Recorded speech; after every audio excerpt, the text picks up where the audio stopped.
Model की अगर हम बात करें तो एक बात तो आपको नाम से ही पता चल जाएगा कि ये मॉडल किसने प्रपोज किया था, मैकिन्से ने। आप जानते हैं मैकिन्से को, it's an international consultancy firm. और ये 7S है, इसका मतलब इसमें 7S है, right? Correct. And this is basically will tell you about the organizational framework. किसी भी ऑर्गेनाइजेशन का फ्रेमवर्क कैसा होगा, ऑर्गेनाइजेशन का डिज़ाइन कैसा होगा, इसके बारे में आप बात कर सकते हैं with the help of 7S model. तो 7S में टोटल आपके पास 7S होते हैं। ये 7S कौन कौन से होते हैं, और इसको दो तरह के एलिमेंट्स में हम डिवाइड कर देते हैं। देखो, अगर हम देखें, जैसे हमने कहा कि the first S is strategy. तो आप किसी भी एंटरप्राइज को देखो अगर, तो सबसे पहले आपके पास क्या होता है, एक प्लान ऑफ एक्शन होता है। आपके पास एक स्ट्रैटेजी होती है, जिस स्ट्रैटेजी से आप डिसाइड करते हैं, जो स्ट्रैटेजी आपको डायरेक्शन देता है। और basically this strategy is the plan to win. How can you win over rivals, how can you defeat your competitors, how you are going to proceed in business, that is your strategy. Strategy के साथ ही आपके पास second ऐसा होता है जिसको आप कहते हो structure. So you have the structure, you have the strategy and you have the structure, ठीक है। And then you have the third S, जिसे आप कहते हैं system. Strategy, structure and system. अब ध्यान देना, इनको कहा गया these are basically your hard elements. Now why these are called as hard elements? The idea is very simple, because these are influenced by the management, or these are the factors or S which will influence the management, right? तो ये management से concern है, management को influence करता है, management से influence होता है, तो ये आपका हार्ड एलिमेंट है। But there is soft element as well, यानी कि जो 7S है उसको 3 और 4 में आप डिवाइड करते हैं, जहां 3 आपका हार्ड एलिमेंट होता है, वही बाकी के 4 आपके सॉफ्ट एलिमेंट्स होते हैं। सॉफ्ट एलिमेंट वर्ड क्यों आया, हार्ड एलिमेंट आया, because this is basically concern with the management, and management get influenced by this hard element, and management can control this hard elements. But there are certain other elements which is concern with the culture of the organization. और culture आप समझ सकते हो कि culture से अगर concern है तो उसको सॉफ्ट कहा जा सकता है, and those are called as soft elements, जिसमें 4 आते हैं आपके। सो इन सेंटर, आपने सेंटर में क्या बनाया, एक in centre you have the shared value. In centre you have the shared value. इसको मैं अभी ही डिवाइड कर देता हूं आपके लिए। आपने कहा सर ये जो है हमारे ऊपर वाला part, this is my hard elements, और इसके नीचे हम सॉफ्ट एलिमेंट को शो कर सकते हैं। सो 4 हो गए total. First is strategy, then we have the structure, then we have the system, then we have the shared value. Value is a soft element, no doubt. So when we talk of the value, value means core value of the enterprise, and that is your soft element. Then you have the skills. Then you have the skills, right? Skills के बाद आप बात कर लेते हो style की। Skills के बाद you talk about the style, right? And another element you have is the staff. देखो टोटल कितने बन गए आपके पास, 7 एलिमेंट्स हो गए आपके पास। You have the strategy, structure, system, shared value, skills, style and staff. These are the 7 elements, right? अब ये जो डिवाइडिंग लाइन हमने दिया है, इसके ऊपर जो है हमारा, that is our hard elements, और इसके जो नीचे है, these are our soft elements. तो सॉफ्ट एलिमेंट्स कितने हो गए हमारे पास टोटल 4, और हार्ड एलिमेंट्स कितने हो गए टोटल 3। एक बात को समझो कि these elements are not independent. ये जो 7S है ये इंडिपेंडेंट नहीं है, इनका आपस में जो इंटरैक्शन है that is vital, and certainly they will influence each other. So every element will impact every other element, every element will impact every other element. तो आप सबके साथ क्या कर सकते हैं, you can establish a connection. जैसे आपने इसको इसके साथ कनेक्ट किया, इसको इसके साथ कनेक्ट किया, इसको इसके साथ कनेक्ट किया, एंड सो ऑन। इसी तरह से आपको क्या करना है, हर एक एलिमेंट को हर एक एलिमेंट के साथ आपको कनेक्ट कर देना है, राइट? आपने इसको इससे कनेक्ट किया, इसको इससे कनेक्ट कर दिया, इसको इससे कनेक्ट किया, इससे, तो एक बड़ा कॉम्प्लेक्स सेट ऑफ नेटवर्क आपका तैयार होगा, नो डाउट। और इसको इससे कनेक्ट कर दिया। Likewise this is connected, we will connect it with this, with this, with this and with this. Accordingly इसको इससे कनेक्ट कर दो, इससे कनेक्टेड है, इससे कनेक्टेड है, इससे कनेक्ट करो, इससे कनेक्टेड है, और इससे कनेक्ट कर दो, एंड लाइकवाइज आप यहां भी कनेक्शन एस्टैब्लिश कर सकते हैं and we have to connect with this. Now this is your 7S model, right, जहां आप 7 एलिमेंट के इंटरेक्शन की बात करते हैं. ये सातों एलिमेंट परफेक्टली अलाइंड होने चाहिए to have a good organizational design, to have a perfect organizational design, to get the success. अब किस तरह का बिजनेस है मेरा, किस तरह का मॉडल है, क्या नेचर है बिजनेस का, कितना पुराना बिजनेस है, क्या साइज शेप की अगर हम बात करें बिजनेस का हमारा क्या है, इन सब पे डिपेंड करता है कि हमारे कंपनी का स्ट्रक्चर कैसा होगा. And whenever you are deciding the organizational structure, you have to keep in mind all these 7 elements, where 3 are the hard element and 4 are the soft elements. यही है आपका McKinsey 7S मॉडल. कितने elements हो गए total? 7 element हो गए, right. तो what we से हियर, अगर एक इंट्रोडक्टरी स्टेटमेंट हम लिखना चाहें तो we say that McKinsey 7S model, McKinsey 7S model is a tool used for organizational design, is a tool used for organizational design. तो ये एक टूल है जो हम यूज कर सकते हैं ऑर्गेनाइजेशनल डिजाइन के लिए, राइट. तो we can use this tool for organizational design. It depicts, depict करने का मतलब क्या करना, शो करना. इट डिपिक्ट्स हाउ effectiveness can be achieved in interaction, how effectiveness can be achieved in interaction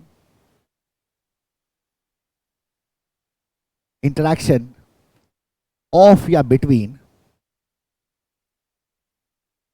interaction of hard elements and soft elements, hard elements and soft elements. दोनों मिला के कितने एस बनते हैं हमारे पास? 7 एलिमेंट्स बनते हैं. तो इनके बीच का जो इंटरेक्शन है वो कैसे इफेक्टिव हो सकता है, that what we have to decide with the help of this model, और that what being depicted by this model. 7S के आपस के इंटरेक्शन की बात करें, मैंने आपको पहले ही कहा था कि ऐसा नहीं है कि एक एस का असर दूसरे पे नहीं होता, हमने सबका इम्पैक्ट सब पे दिखाया. और ये सातों के सातों जो हमारे एलिमेंट्स हैं ये प्रॉपरली क्या होना चाहिए, सिंक में होना चाहिए, प्रॉपरली अलाइंड होना चाहिए. Only then we will get a perfect structure of the organization. ठीक है. सो आप क्या बोलोगे और क्या कह सकते हैं इसके बारे में? It focuses on how all 7 S's are interrelated. ये किस तरह से आपस में इंटर रिलेटेड है, ये इस पे फोकस करता है.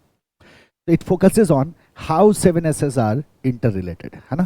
So we have the hard element 3 and the soft element 4, and how these hard elements and soft elements are interrelated. That is the focus here in this case of McKinsey 7S model. अब how we can see this? जब हमने कहा it focuses on how all 7 S's are interrelated. So let's take an example. ठीक है, पहले example देख लो फिर theory देखेंगे, ज़्यादा आसान हो जाएगा आपके लिए, इजीली आप डील कर पाओगे. Let's talk about the McD. Now we know that McD is a burger company. It's a kind of a fast food restaurant. ये क्या है? एक fast food chain of restaurant है, fast food restaurant chain, and they have presence worldwide, है ना. तो world wide presence इसका है, वर्ल्ड वाइड प्रेजेंस है, मल्टीपल कंट्रीज में दे आर ऑपरेटिंग. ठीक है, मल्टीपल कंट्रीज में they are operating, you know, through their outlets. So अगर मैं मैकडी के स्ट्रक्चर को देखूं, मैकडी को मैं एनालाइज करूं, इसको एनालाइज करूं with the help of 7S model. हमने क्या करना, मैकडी में लगाना है मैकिन्जे 7S मॉडल को. Let's talk about this. McKinsey में लगाते हैं, अगर हम मैकिन्जे 7S मॉडल अगर हम लगाते हैं किसमें, मैकडी में, तो इसको हम किस तरह से समझ सकते हैं. मैकडी के बारे में हम पहले भी कुछ एग्जाम्पल्स में हमने लिया था, तो आपके लिए समझना निहायत ही आसान हो जाएगा मैकडी के केस में. ठीक है, चलो ध्यान दो, इस पे गौर करो. आप क्या कह रहे हो कि अगर मैं मैकडी की बात करूं, right, hard element is the strategy. So let's talk about the strategy of MACD. Now, what is the strategy of MACD? What is the strategy of MACD? MACD किस strategy पे काम कर रहा है, बता सकते हो आप? कई बार एग्जाम्पल में आप सुन चुके हैं, तो आप कहोगे हाँ सर बिल्कुल बता सकते हैं. मैकडी का जो स्ट्रैटेजी है that is a cost leadership strategy. That is cost leadership strategy. So अब मुझे एक बात बताओ, अगर मैकडी का स्ट्रैटेजी कॉस्ट लीडरशिप स्ट्रैटेजी है तो इसका मतलब मैकडी क्या कोशिश कर रहा है? मैकडी कोशिश कर रहा है कि वो लो कॉस्ट प्रोड्यूसर है इंडस्ट्री में, और इसी कॉस्ट लीडरशिप के through McD is creating competitive advantage. So इसी के through they are creating this, they have core competence in various activities which will give him something called edge, give them something called edge cost leadership.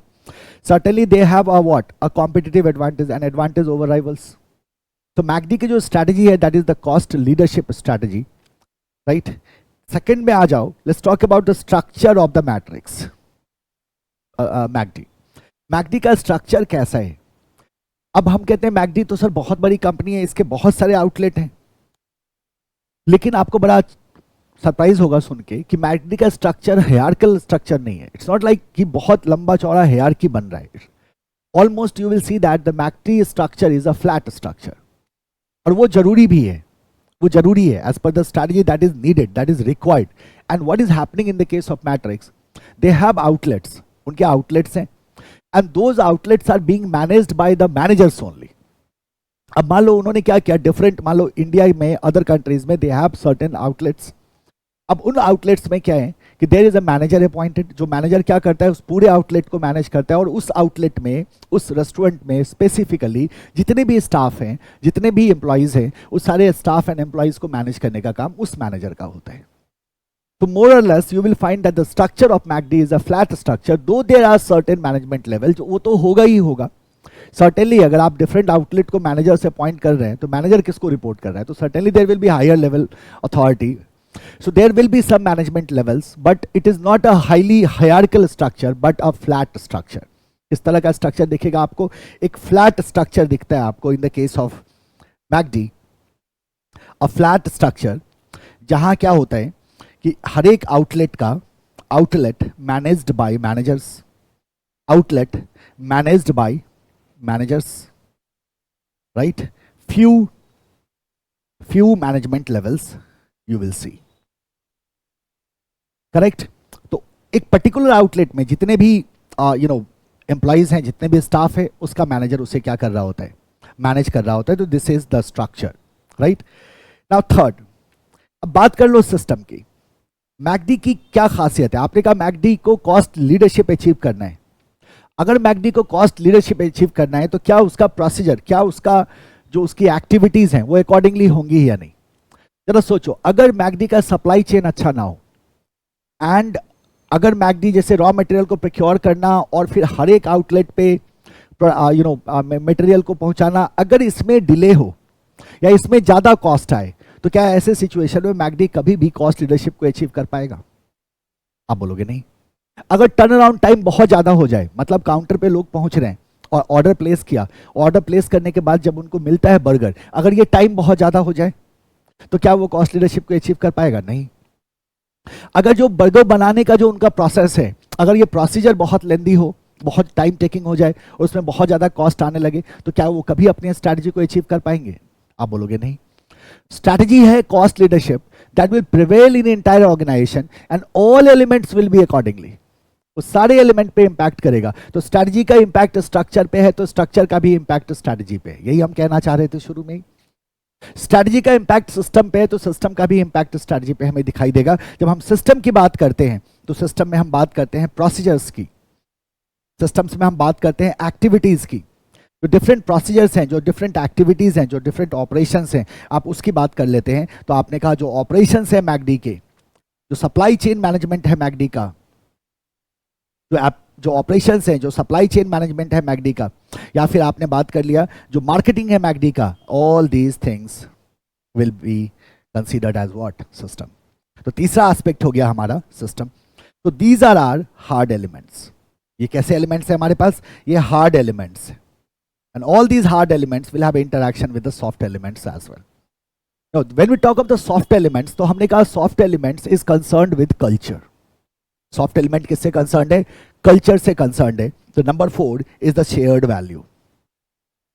जब आप shared value की बात करते हैं, जब आप value की बात करते हैं, तो आप enterprise के core value की बात करते हैं, enterprise के core value की बात करते हैं। आप याद करो previous lectures में आपने example लिया था टाटा का, और टाटा के कोर वैल्यू की आपने बात करी थी। Likewise McD is also having their own core value. तो अगर मैं मैकडी के कोर वैल्यू की बात करूं तो what are the core value of McD? तो आप कहते हैं मैकडी का कोर वैल्यू है सबसे पहला क्या? सर्व करना, right? They talk about integrity,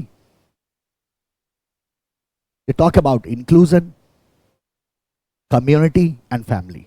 तो this is their core value. And family, this is their core value. Serve, integrity, inclusion, community and family. तो आप जरा देखोगे, जैसे take an example of inclusion. अगर आप इंक्लूजन की बात करो तो आप देखोगे कि from every facets of society McD allow people to work with them.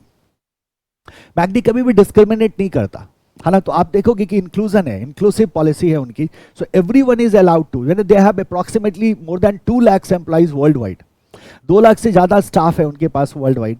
And उसमें बहुत ज्यादा डाइवर्सिटी आपको दिखाई देगी. आप इंडिया में किसी मैकडी स्टोर में जाओ, आपको बड़ा डाइवर्सिटी दिखाई देगा. आप देखोगे डिफरेंट एजुकेशनल बैकग्राउंड का, डिफरेंट सोशल स्टेटस से लोगों को उन्होंने हायर किया हुआ है.